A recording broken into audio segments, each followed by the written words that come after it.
बहुत ही डिफरेंट सा टॉपिक मैं लेके आई हूँ जिसको मैं एस्ट्रोलॉजी से नहीं बांधूंगी। Astrology it's a very different subject, but ये जो मेरा आज का टॉपिक है वो मेरा खुद का ही सोचा हुआ रिसर्च किया हुआ टॉपिक है। अक्सर हम देखते हैं कि हमारी लाइफ में, ख़ास तौर से मैरिड कपल्स के लिए मैं ये टॉपिक है, अक्सर लड़ाई झगड़े हमारे घर में होते हैं। अक्सर हर दाम्पत्य के जीवन में कुछ ना कुछ ऐसी प्रॉब्लम्स, या कभी ईगो प्रॉब्लम, कभी रिस्पॉन्सिबिलिटी, कभी कुछ वो हमेशा फेस करते रहते हैं, और जिसकी वजह से वो आपस में उनके आर्ग्यूमेंट्स होते रहते हैं। आज मैं इसी के ऊपर एक छोटा सा उपाय लेकर आई हूँ, आप सबके साथ शेयर करना चाहती हूँ, जो कि मैंने खुद भी अप्लाई किया है, तभी मैं आपके साथ ये शेयर भी कर पा रही हूँ। मैंने देखा है it's works, but depends on, definitely हमारे ऊपर डिपेंड करता है कि हम उसको कैसे रेजोनेट कर रहे हैं, कैसे उसे अपनी लाइफ में ले रहे हैं। तो चलिए, देरी ना करते हुए मैं आपको बताती हूँ। हम सबसे पहले ये जानते हैं कि आखिर मैरिड लाइफ में कॉम्प्लिकेशंस होती क्यों हैं, और जो ये आजकल एक्स्ट्रा मैरिटल अफेयर चल रहे हैं वो इतने ज़्यादा क्यों चल रहे हैं। देखिए, रीज़न बहुत सारे हैं।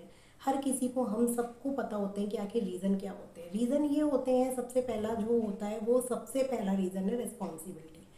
आप देखिए, जो मैरिड ये प्रेम संबंध होते हैं उसमें कोई रेस्पॉन्सिबिलिटी होती ही नहीं है। They are just for each other and they are just enjoying, और वो सिर्फ एक दूसरे को एंजॉय कर रहे होते हैं। उनके ऊपर कोई रेस्पॉन्सिबिलिटी नहीं है, कोई जिम्मेदारी नहीं है, कोई बच्चा नहीं है, कुछ नहीं है, नथिंग। तो दैट्स वाई उन्हें लगता है कि यार यही मेरे लिए सब कुछ है, इसमें मेरी खुशी है। जबकि हकीकत क्या है, जब वही लव, जिनके साथ आप प्रेम प्रसंग में हैं, और वही आपके लाइफ पार्टनर बन जाते हैं, या अगर वो नहीं भी बनते तो कोई और हम बात करेंगे। हम फिलहाल बात कर रहे हैं कि आखिर क्यों हमें उन्हें कुछ देना नहीं होता, हमें उन्हें उनसे कुछ नहीं चाहिए होता है। और लाइफ जब आपकी मैरिड हो जाती है तो आपकी रिस्पॉन्सिबिलिटी सबसे पहले आती है। आप एक फैमिली के बीच में रह रहे होते हैं, एक दूसरे को बहुत कम, एक फैमिली में होकर भी आप एक दूसरे को क्वालिटी टाइम नहीं दे पाते हैं, बिकॉज आप जाते हैं तो सबकी जिम्मेदारी, पूरी फैमिली की जिम्मेदारी आप सभी के ऊपर होती है। भी लड़कियों के ऊपर फैमिली की जिम्मेदारी है दूसरे तरीके की, घर की जिम्मेदारी है, बच्चों की जिम्मेदारी है, और पुरुष के साथ क्या है, उसको पैसा कमाने की, कि हमें घर में पैसा लाना है, हमें घर चलाना है, बच्चों की रिस्पॉन्सिबिलिटी, एक्सेट्रा एक्सेट्रा। तो ये सारी चीज़ें हमारे साथ, सभी के साथ होती हैं, सभी हम लोग फेस करते हैं। और जो क्वालिटी टाइम हमें एक दूसरे को देना चाहिए वो हम कभी दे ही नहीं पाते। हमारी सबसे ड्रॉ फॉल जो मैं देखती हूँ वो यहीं आता है कि हम लोग एक दूसरे को क्वालिटी टाइम दे ही नहीं रहे हैं, किसी भी वजह से। तो इसके लिए सबसे ज़्यादा ज़रूरी है कि मंथ में, मैं ज़्यादा नहीं बोल रही हूँ, बट मंथ में आप कोशिश कीजिए, हर किसी को कोशिश करनी चाहिए, एक मैरिड लाइफ कपल को ये ज़रूर कोशिश करनी चाहिए कि मंथ में वो, चाहे वो मतलब एक होटल ही चले जाए 1 घंटे के लिए, बट दोनों अकेले जाएं, बिना बच्चों के, बिना फैमिली के। आप जाकर देखिए, आप वो जो टाइम है ना, चाहे आपकी बात हो या ना हो, डजेंट मैटर, क्योंकि होता है ऐसा कि कई बार मैरिड कपल्स के पास बातें ही नहीं रह जाती है, बहुत बातें करते हैं, कई कई लोग बात ही नहीं करते, ऐसा मैंने बहुत लोगों से सुना है। इवन खुद मैंने भी फील किया है कि कई बार हम पे बातें ही नहीं होती और हम चुप रहते हैं कि ये स्टार्ट करे कि वो स्टार्ट करे, यार क्या बात करें। तो ये चीज़ें भी आती हैं, बातों की कमी बहुत हो जाती है, या हम बात करते हैं तो सिर्फ फैमिली फैमिली, बच्चे ये बच्चे वो, अपनी बातें नहीं होती, जो शायद हम एक दूसरे से सुनना चाहते हैं वो बातें नहीं होती। तो वो चीज़ें हम खुद भी फील करते हैं, और सभी, ऐसा नहीं होता कि केवल लड़की कर रही है लड़का नहीं कर रहा, कहीं ना कहीं दोनों फील करते हैं। तो ये एक बहुत बड़ा ड्रॉबैक उनकी मैरिड लाइफ में आता है। तो हमें सबसे पहले क्या देना है, एक दूसरे को क्वालिटी टाइम देना है। आप एक वॉक का बनाइए कि आफ्टर इवनिंग जब आप डिनर कर लें तो उसके बाद आप 10 मिनट की भी अगर वॉक कर रहे हैं तो वो आपका टाइम खुद का होना चाहिए। उसमें आपकी कोई कॉल्स भी आ रही हैं तो कोशिश कीजिए कि उनको अटेंड ना करें, या हो सके तो मतलब वो 10 मिनट आपके खुद के हों।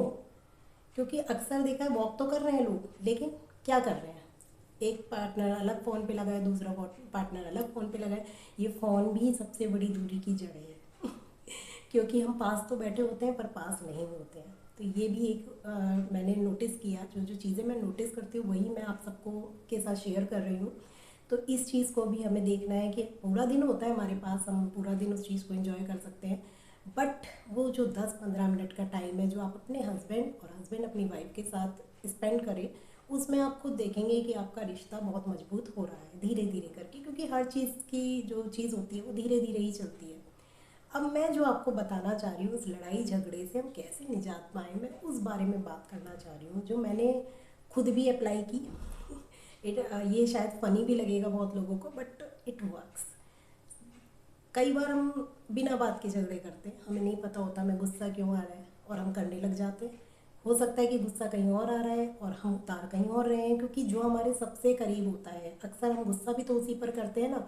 तो हस्बैंड वाइफ के लिए सबसे करीब क्या होता है, वही होते हैं दोनों, और उनको कहीं ना कहीं एक कॉन्फिडेंस होता है, एक दूसरे पे एक विश्वास होता है कि हम इसको कुछ भी कह लेंगे ना, ये हमें छोड़ के नहीं जाएगा। कहीं ना कहीं ये विश्वास होता है, क्योंकि शायद उसमें एक सोशल बॉन्डिंग जुड़ी होती है।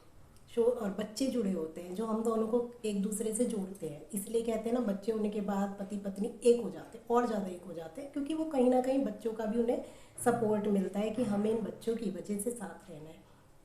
तो ये भी एक बहुत अच्छी चीज़ है। तो मैंने जो किया ना, जब आपकी लड़ाई हो जिस दिन आपकी लड़ाई हो, कैलेंडर लीजिए और उस डेट पे ना गोला लगा दीजिए कि इस दिन मेरी लड़ाई हुई। और आप यकीन मानेंगे, यकीन नहीं मानेंगे कि ये जो गोला लगाएंगे ना, आपको कहीं ना कहीं मतलब, हम अक्सर बोलते हैं यार आए दिन जिस समय लड़ाई होती है ना, आपको लगता है रोज़ लड़ाई हो रही है, रोज़ लड़ाई हो, जबकि वो होती नहीं है रोज़। ये गोला इसीलिए लगाया जाता है कि जब आप सुनते हैं तुम तो रोज़ ही किच किच करती हो, तुम तो रोज़ ही ये करते हो, दोनों एक दूसरे से कहते हैं, तो रोज़ तो नहीं होता ना। आप गोला लगा के देखिए और नेक्स्ट गोला देखिए, वेट कीजिए कि वो गोला नेक्स्ट आपका कब लग रहा है, उसके बाद अपना रिजल्ट देखिए कि क्या आ रहा है। और यकीन नहीं मानिए, मैं आज ये वीडियो बना रही हूँ, वो गोला मेरा बहुत टाइम हो गया लगे हुए, उसके बाद से अभी तक टचवुड वेट कर रहे हैं कि कब नेक्स्ट गोला लगता है। तो आप भी इसे ट्राई कीजिए। और ये चीज़ केवल हस्बैंड वाइफ के लिए ही नहीं है, अगर आप किसी एक रिश्ते में ऐसे बहुत ज़्यादा लड़ाई हो रही है, कुछ हो रहा है, तो आप उसमें भी ये अप्लाई कर सकते हैं। और आप खुद फाइंड आउट एक दिन करेंगे कि यार इतना हम लड़ते नहीं हैं जितना हम कहते हैं कि लड़ाई होती है। जब हम ये करेंगे ना, हमें पता चलेगा कि हमारी कितनी कम लड़ाई होती है, हम तो बेकार ही एक दूसरे को कोसते रहते हैं।